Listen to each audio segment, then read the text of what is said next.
أعوذ بالله من الشيطان الرجيم بسم الله الرحمن الرحيم ولا تحسبن الله غافلا عما يعمل الظالمون إنما يؤخرهم ليوم تشخص فيه الأبصار مهطعين مقنعي رؤوسهم لا يرتد إليهم طرفهم وَأَفْئِدَتُهُمْ هَوَاءٌ۔ پچھلی آیتوں کے اندر حضرت ابراہیم علیہ السلام کی دعاؤں کا ذکر تھا، جو حضرت ابراہیم علیہ السلام نے جو دعائیں اللہ کے گھر کو دیکھ کر پہاڑوں کی اوٹ میں چھپ کر خانہ خدا بیت اللہ کو دیکھ کر مانگی تھی، ان دعاؤں کا ذکر تھا۔ ان دعاؤں کی ابتدا تھی ربنا لیقیموا الصلاۃ، نماز کے قائم کرنے کی، اور اس دعاؤں کی ابتدا تھی، ایک انتہا تھی، اختتام تھا لعلہم یشکرون، کہ تاکہ وہ لوگ شکر کریں، اور درمیان کے اندر معیشت کا، رزق کا مکمل انتظام اس ملک اور اس بستی کے اندر ہو جائے، ان دعاؤں کا ذکر تھا۔ اور آخری دعاؤں کے اندر ایک دعا تھی رب اجعلنی مقیم الصلاۃ ومن ذریتی۔ کم سے کم ہر طالب علم کو اس دعا کا ترجمہ ضرور یاد ہونا چاہیے۔ اس کی وجہ یہ ہے کہ آدمی نمازی ہر نماز کے اندر تشہد، آخری تشہد میں یہ دعا مانگتا ہے۔ تو ایک تو دعا کے اندر مانگنا ہے جس سے صرف آپ کی زبان حرکت کرے، یعنی آپ کی زبان ذکر کرے، اور ایک وہ ذکر ہے کہ زبان ذکر کرے اور دل کے اندر یہ بات ہو کہ میری زبان کیا رہی ہے۔ دونوں چیزوں میں فرق ہے۔ ایک انسان پڑھ رہا ہے خالی رب اجعلنی مقیم الصلاۃ ومن ذریتی، یہ صرف زبان سے ذکر ہے۔ اگر اس کا ترجمہ اور مفہوم پتہ ہے تو زبان کے ساتھ دل کا بھی ذکر ہو جائے گا۔ اور وہ دعا کیا ہے؟ ربی، اے میرے رب، اجعلنی، مجھے بنا دے، مقیم الصلاۃ، نماز کا قائم کرنے والا، ومن ذریتی، اور صرف مجھے ہی نہیں بلکہ میرے آنے والی اولادوں کو، میری آنے والی نسلوں کو بھی نماز کے قائم کرنے والا بنا دیجیے۔ ربنا، ہمارے رب، وتقبل دعا، دعاؤں کو بھی قبول کر لیجئے۔ ربنا، ہمارے رب، اغفر لی، مجھے معاف فرما، ولوالدی، اور میرے والدین کو بھی معاف فرما، وللمؤمنین، اور ایمان والوں کو بھی معاف فرما، یوم یقوم الحساب، جس دن حساب کتاب کا دن قائم ہوگا۔ تشہد کا جو وقت ہے یہ بڑا قیمتی وقت ہے، لیکن عموماً نماز کے اس آخری حصے کو ہم بڑی غفلت میں گزار دیتے ہیں، حالانکہ یہ بالکل اجرت اور مزدوری ملنے کا وقت ہے۔ ایک بندہ صبح مزدوری کرنے کے لیے جائے اور دوپہر شام تک مزدوری کرتا رہے، خون پسینہ ایک کرے، جب رات کو پیسے ملنے کا وقت آئے تو وہ گھر چلا جائے۔ بتائیے اس سے بڑا بیوقوف کوئی ہے؟ مسلمان نمازی نماز پڑھنے کے لیے کھڑا ہوا، نماز پڑھتا رہا، آخر میں جب اللہ سے مانگنے کے پر جواب ملنے کا وقت آیا تو غافل ہو گیا۔ تو کتنی قیمتی دعا ہے کہ نماز کے آخر میں اپنے لیے بھی مانگے، اپنی اولاد کے لیے بھی مانگے، اور یہ نماز کی آخری دعا اتنی جامع معنی ہے کہ صرف اولاد نہیں بلکہ آنے والی تمام نسلوں کے لیے مانگے کہ اللہ مجھے بھی نماز قائم کرنے والا بنا دیجئے اور میری آنے والی نسلوں کو بھی قائم کرنے والا بنا دیجئے۔ اور آخر میں اپنے لیے، اپنے والدین کے لیے، اور ہر اس شخص کے لیے جو ایمان کا بول بالا کرنے والا ہے، جس کے دل کے اندر ایمان کی رتی برابر چنگاری بھی زندہ ہے، اس کے لیے مغفرت کی دعا کر رہا ہے۔ تو جب دوسرے کے لیے، اپنے والدین کے لیے، ایمان والوں کے لیے دعا کر رہا ہے تو یقیناً اس کے حق میں بھی قبول ہوگی۔ اس کے بعد اگلی آیتوں کے اندر اس بات کا ذکر ہے کہ دیکھو، دنیا کے اندر تم دیکھو گے کہ ظالم ظلم کرتا رہے گا اور کوئی اس کو بولنے والا نہیں ہوگا، مظلوم ظلم سہتا رہے گا، کوئی اس کو تسلی دینے والا، داد رسی کرنے والا نہیں ہوگا۔ لیکن یہ مت سمجھنا کہ ظالم کا ظلم عروج پر ہے تو وہ صحیح ہے، اور مظلوم کا ظلم رو رہا ہے، مظلوم کا ظلم کی چکی کے اندر پس رہا ہے، لیکن وہ غلط ہے، یہ مت سمجھنا۔ بلکہ ہر وقت اپنے ذہن میں یہ بات رکھنا کہ اللہ غافل نہیں ہے، اللہ سو نہیں گیا، اللہ کو موت نہیں آ گئی، اللہ سب دیکھ رہا ہے. آپ کے ساتھ کوئی شخص غلط کر رہا ہے، برسر عام آپ کی کردار کشی کرتا ہے، لوگوں کے درمیان آپ کے بارے میں نفرت آمیز باتیں کرتا ہے، اور آپ کہہ رہے ہیں کہ یار پتہ نہیں یہ کیوں ایسے کرتا ہے، اے اللہ تو پکڑتا نہیں، اے اللہ اس کو ہدایت کیوں نہیں مل جاتی؟ تو ان آیتوں کے اندر جواب ہے، بھائی اللہ غافل نہیں ہے. اللہ کو غافل مت سمجھنا کہ ظالم ظلم کر رہا ہے اللہ کو پتہ نہیں ہے. تو اے اللہ پھر آپ پکڑتے کیوں نہیں ہیں؟ آپ اسی وقت اس کو گدی سے پکڑ لیں تاکہ آئندہ ظالم کا ظلم ہی ختم ہو جائے. اللہ فرماتے نہیں، ہمارا طریقہ کار یہ ہے کہ ہم مہلت دیتے ہیں، اور مہلت دیتے دیتے اس کو آخر انجام تک لے جاتے ہیں کہ جو انجام قیامت کے دن کا ہے اس کو پتہ لگ جائے کہ اب کرنا کیا. وَلَا تَحْسَبَنَّ اللَّهَ، اللہ کو گمان مت کرنا، اللہ کے بارے میں گمان مت کرنا. وَلَا تَحْسَبَنَّ اللَّهَ، اللہ کے بارے میں ہرگز ہرگز گمان مت کرنا. غافلاً، کہ اللہ کیا ہے؟ غافل ہے، اوجھل ہے. عَمَّا يَعْمَلُ الظَّالِمُونَ، ان چیزوں کے بارے میں جو گنہگار کر رہے ہیں. انما یؤخرہم، اللہ ان کو ڈھیل دیتا ہے. لیوم، ایک ایسے دن کے لیے. تشخص فیہ الابصار، جس کے اندر آنکھیں پھٹ جائیں گی. قیامت کے دن کا ذکر ہے کہ قیامت کے دن کی سختی، قیامت کے دن کی دردناکی، قیامت کے دن کی ہولناکی ایسی ہے کہ تشخص فیہ الابصار، اس دن آنکھیں پھٹ جائیں گی. مہطعین، تیز دوڑتے ہوئے جا رہے ہوں گے. مقنعی رؤوسہم، اپنے سروں کو اٹھائے ہوئے، حیرت کے مارے اپنے سروں کو اٹھا کر ایک منزل کی طرف دوڑ لگائے جا رہے ہوں. قیامت کے دن حساب کتاب سے پہلے اللہ تعالیٰ ایک سائق دیں گے. سائق عربی زبان میں کہتے ہیں ڈرائیور کو. قیامت کے دن یہ سائق فرشتہ ہوگا جو اس کو اس کی منزل دکھا رہا ہوگا. دیکھو وہ تمہارا میدان لگا ہوا ہے، حساب کتاب کا دن ہے، ادھر جانا ہے، ساتھ چلتے رہو. تو اس کو ہنکا کر وہاں لے جائے گا. جب ہنکا کر لے جا رہا ہوگا تو مہطعین، وہ دوڑتے ہوئے جائیں گے اس حال میں کہ مقنعی رؤوسہم، ان کے سر حیرت کے مارے سے اٹھے ہوئے ہوں گے. لا یرتد الیہم طرفہم، ان کی آنکھیں جھپکتی بھی نہیں ہوں گی. یعنی دہشت اتنی عروج کے اوپر ہوگی کہ آنکھیں جھپکیں گی بھی نہیں، آنکھوں کی پتلیاں ہلیں گی بھی نہیں. اتنی زیادہ خوفناک اور دردناکی کا عالم ہوگا. وافئدتہم، اور ان کے دل، وافئدتہم، اور ان کے دلوں میں ہواء، بدحواسی ہوگی. ان کے دلوں کے اندر بدحواسی ہوگی، طرح طرح کی باتیں دل کے اندر آ رہی ہوں گی کہ پتہ نہیں آج اللہ ہمارے ساتھ کیا معاملہ کرے گا. لہٰذا ہم مہلت ان کو ایک ایسے دن کے لیے دے رہے ہیں.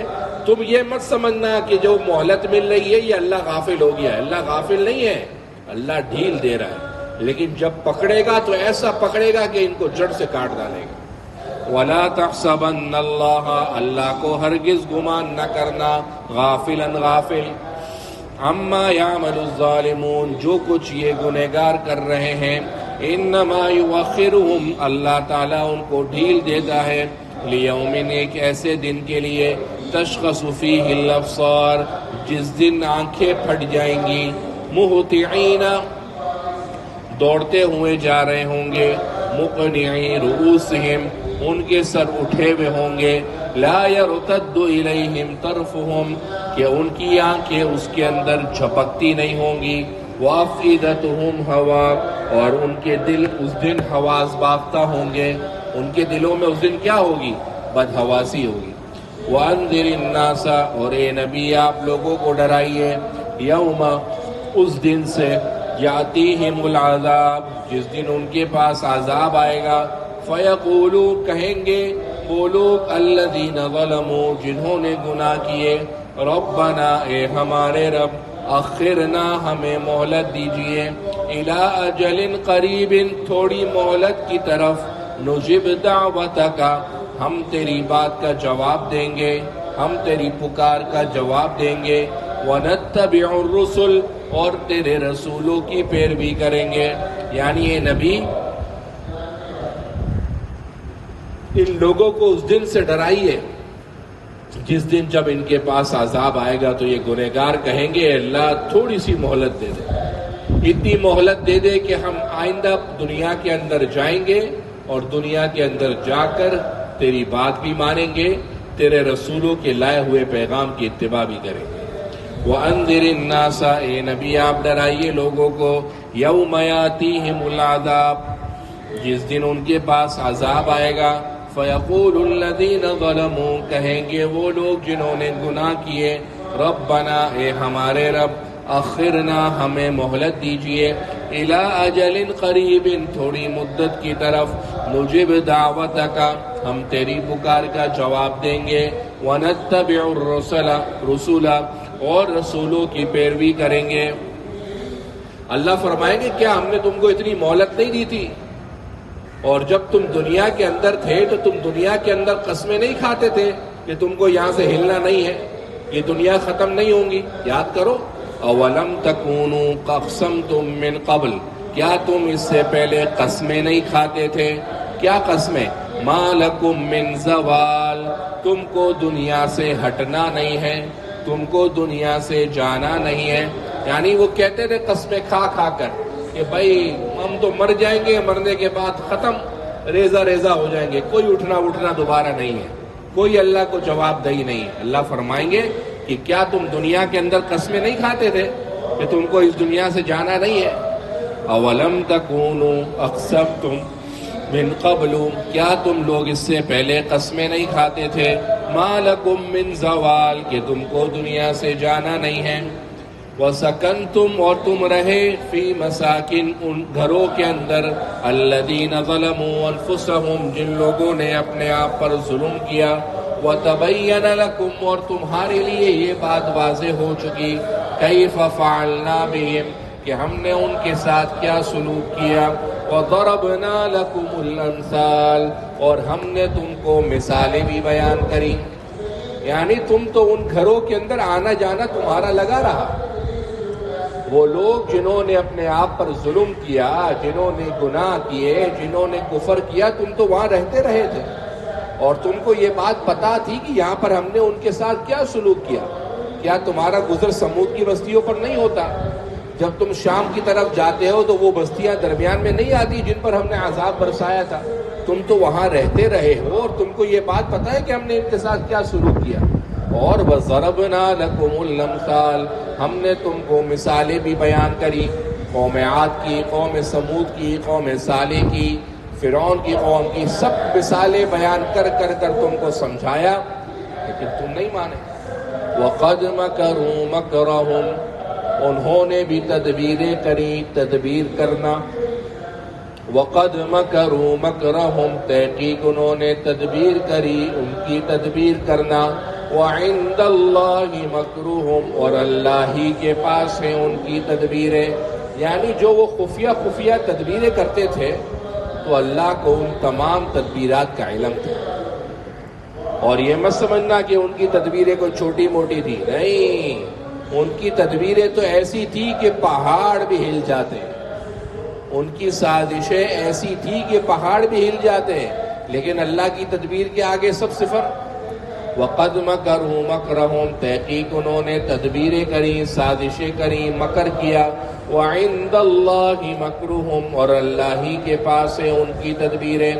وَإِنْ كَانَ مَكْرُهُمْ، اور اگرچہ ان کی تدبیریں ایسی تھی، لِتَزُولَ مِنْهُ الْجِبَالُ، کہ اس سے پہاڑ بھی سرک جاتے، یعنی باوجود اس کے کہ ان کی تدبیریں، ان کی سازشیں پہاڑ کے برابر بڑی اور طاقت اور ہیبت میں ایسی تھی کہ پہاڑ کو سرکا دے، لیکن اللہ کی تدبیر ان پر غالب آ کر فَلَا تَحْسَبَنَّ اللَّهَ، لہذا تم اللہ کے بارے میں ہرگز گمان مت کرنا، مخلف وعدہ رسولہ، کہ اللہ اپنے وعدے کی اپنے رسول سے خلاف ورزی کرے گا۔ ان اللہ عزیز، بلا شبہ اللہ غالب ہے، ذو انتقام، بدلہ لینے والا ہے۔ وَقَدْ مَكَرُوا مَكْرَهُمْ، تحقیق انہوں نے سازشیں کری۔ وَعِندَ اللَّهِ مَكْرُهُمْ، اور اللہ ہی کے پاس ان کی تدبیریں ہیں۔ وَإِنْ كَانَ مَكْرُهُمْ، اور اگرچہ ان کی تدبیریں ایسی تھیں، لِتَزُولَ مِنْهُ الْجِبَالُ، کہ اس سے پہاڑ سے رک جاتے، فَلَا تَحْسَبَنَّ اللَّهَ، لہذا تم ہرگز گمان مت کرنا اللہ کے بارے میں، مخلف وعدہ رسولا، کہ اللہ اپنے وعدے کی اپنے رسولوں سے خلاف ورزی کرے گا۔ ان اللہ عزیز، بلا شبہ اللہ غالب ہے، ذو انتقام، بدلہ لینے والا ہے۔ کب لے گا بدلہ؟ یوم تبدل الارض غیر الارض، جس دن بدل دی جائے گی زمین دوسری زمین سے بدلنا، والسماوات، اور آسمان بھی بدل دیے جائیں گے۔ کیسے بدل دیے جائیں گے؟ کہ جب پہلی دفعہ سور پھونکا جائے گا تو یہ آسمان اور یہ زمین تباہ ہو کر بالکل صفر ہو جائیں گے۔ جب یہ تباہ ہو جائیں گے تو اس کی جگہ پر اللہ نئی زمین اور اللہ تعالیٰ اس آسمان کی جگہ پر نیا آسمان لے آئے گا۔ آئی بات سمجھ؟ یہ زمین اور آسمان تباہ ہو جائیں گے اور نئی زمین اور نیا آسمان بن جائے گا۔ یہ جو نئی زمین ہوگی اس کی خصوصیت یہ ہوگی کہ اس کے اندر کوئی اونچائی، کوئی چڑھائی، کوئی گہرائی، کوئی مڑنا، بلکہ بالکل ایک سن سڑک ہوگی۔ کوئی اس کے اندر اونچ نیچ، کوئی آنا جانا، کوئی گہرائی، کوئی اترائی، کوئی چڑھائی، کوئی اسپیڈ بریکر، کسی جگہ رکنا، اونچائی پہ چڑھنا، ایسا کچھ نہیں ہوگا۔ اور یہ زمین کہاں لگے گی؟ شام میں، سیریا جسے کہتے ہیں۔ سیریا ہمارا میدان محشر ہوگا۔ سیریا کا جو میدان ہے وہ ہمارا میدان محشر ہوگا۔ میدان محشر کیسا ہوگا؟ احادیث شریف کے اندر 3 قسم کی باتیں ملتی ہیں، اور تینوں قسم کی احادیث سے اس بات کا ہی ثبوت ہے کہ وہ میدان بالکل سیدھا ہوگا۔ ایک حدیث میں ہے، بہقی کے اندر حدیث ہے کہ اللہ کے نبی صلی اللہ علیہ وسلم نے فرمایا کہ وہ میدان بالکل چاندی کی طرح سفید ہوگا، یعنی اس کے اندر کسی بھی قسم کی گندگی یا کسی بھی قسم کی نظافت کے خلاف چیزیں نہیں ہوں گی، بالکل چاندی کی طرح سفید ہوگا۔ اور بخاری اور مسلم کی روایت کے اندر ہے کہ آپ صلی اللہ علیہ وسلم نے فرمایا کہ قیامت کے دن محشر کے میدان کی زمین میدے کی روٹی کی طرح سفید ہوگی۔ اس سے بھی یہ پتہ لگتا ہے کہ بالکل سیدھی ہوگی، اس کے اندر کوئی اونچ نیچ، کوئی اترائی چڑھائی نہیں ہوگی۔ اور ایک حدیث کے اندر اس بات کا بھی ثبوت ہے کہ آپ صلی اللہ علیہ وسلم نے فرمایا کہ محشر کے میدان کی جو زمین ہوگی قیامت کے دن، وہ ایسی ہوگی جیسے جانور کی کھال اتارنے کے بعد، جانور کی کھال کا اندر کا حصہ دیکھا ہے کتنا سفیدی والا ہوتا ہے، اس کے اوپر کوئی سلوٹ، کوئی خراش، کچھ بھی نہیں ہوتی۔ ایسے میدان محشر کی سرزمین ہوگی، بالکل صاف اور شفاف۔ تو یہ جو ہماری زمین جس پر میں اور آپ اس وقت ہیں، یہ زمین بدل دی جائے گی، ختم کر دی جائے گی، اس کی جگہ پر اس قسم کی زمین آئے گی۔ یہ جو آسمان دیکھ رہے ہیں، یہ آسمان بدل دیا جائے گا اور اس کی جگہ پر ایک نیا آسمان آئے گا۔ یہ ہے یوم تبدل الارض غیر الارض، کہ جس دن زمین بدل دی جائے گی، زمین بدلنا۔ بعض مفسرین فرماتے ہیں کہ خالی زمین کی صفت بدل جائے گی، زمین یہی ہوگی، لیکن زمین کے اندر جو اونچائی، چڑھائی، اترائی ہے، یہ بدل جائے گی، زمین یہی ہوگی۔ لیکن راجح قول پہلا ہے، یوم تبدل الارض غیر الارض، جس دن زمین بدل دی جائے گی دوسری زمین سے، والسماوات، اور آسمان بھی بدل دیے جائیں گے، وبرزوا، اور وہ سب کے سب کھڑے ہو جائیں گے، ظاہر ہو جائیں گے، للہ، اللہ کے سامنے، الواحد، جو اللہ اکیلا ہے، القہار، قہر والا ہے، یعنی ساری کی ساری انسانیت، تمام مخلوقات، کیا جنات، کیا انسان، کیا چرند، کیا پرند، کیا درندے، کیا وحشی، سب کے سب اللہ واحد قہار کے سامنے کھڑے ہو جائیں، ظاہر ہو جائیں۔ اور یہ وہ وقت ہوگا جس وقت اللہ کہے گا کون کون زندہ ہے، تو فرشتے بتائیں گے کہ صرف 4 فرشتے اور حملۃ العرش، عرش کو اٹھانے والے جو 8 فرشتے، یہ زندہ ہے، باقی پوری دنیا انسانیت مر گئی۔ اللہ فرمائیں گے حملۃ العرش کو بھی موت دے دو، یہ عرش کے 8 فرشتوں کو بھی موت آ جائے گی۔ اس کے بعد اللہ فرمائیں گے اسرائیل سے کہ میکائیل کو بھی موت دے دو، میکائیل بھی مر جائے گا۔ اسرافیل کو موت دو، اسرافیل بھی مر جائے گا۔ حضرت اسرائیل سے اللہ کہیں گے کہ تمام فرشتوں کے سردار حضرت جبرائیل کو بھی موت دے دو، حضرت جبرائیل بھی مر جائیں گے۔ اس کے بعد اللہ تعالیٰ حضرت اسرائیل سے فرمائیں گے مت انت، خود اپنی روح قبض کر لے اور خود بھی مر جا۔ اسرائیل اپنی روح قبض کر لے گا اور اس دنیا کی دھرتی کے اوپر، آسمان کے اوپر، آسمان کے نیچے، زمین کے اوپر یہ حال ہوگا کہ کوئی جن، کوئی انس، کوئی فرشتہ، کوئی درندہ، کسی بھی جاندار، کسی بھی غیر جاندار چیز کا وجود نہیں ہو۔ اس وقت اللہ کا قہر جوش میں آئے گا اور اللہ کہے گا لمن الملک اليوم، کہ کہاں ہے فرعون، کہاں ہے خدائی کے دعوے کرنے والے، کہاں ہے تکبر کرنے والے، کہاں ہے جبار، کہاں ہے متکبر؟ کوئی جواب نہیں آئے گا۔ پھر اللہ فرمائیں گے لمن الملک اليوم، آج کس کی بادشاہت ہے؟ کوئی جواب نہیں آئے گا۔ پھر اللہ فرمائیں گے لمن الملک اليوم، آج کس کی بادشاہت ہے؟ کوئی جواب نہیں آئے گا۔ اللہ فرمائیں گے للہ الواحد القہار، آج ایک اکیلے یکتا رب کی بادشاہت ہے جو قہر والا ہے۔ اس وقت، اس کے بعد دوسرے سور کے ذریعے سے اللہ تعالیٰ تمام لوگوں کو دوبارہ حساب کتاب کے لیے زندہ کرے گا، اور یہ تمام لوگ وَبَرَزُوا لِلَّهِ الْوَاحِدِ الْقَهَّارِ، سب کے سب اللہ واحد قہار کے سامنے کھڑے ہو جائیں گے اور ظاہر ہو جائیں گے۔ یوم تبدل الارض غیر الارض، جس دن زمین بدل دی جائے گی دوسری زمین سے، والسماوات، اور آسمان بھی بدل دیے جائیں گے، وبرزوا، وہ لوگ ظاہر ہو جائیں گے، کھڑے ہو جائیں گے، للہ، اللہ ہی کے سامنے، الواحد القہار، جو اکیلا ہے، قہر والا ہے۔ وترى، اور اے مخاطب، اے نبی، آپ دیکھیں گے المجرمین یومئذ، اس دن گنہگاروں کو، مقرنین فی الاصفاد، کہ وہ زنجیروں میں جکڑے ہوئے ہوں گے۔ گنہگاروں کو آپ دیکھیں گے قیامت کے دن کہ وہ زنجیروں کے اندر جکڑے ہوئے ہوں گے۔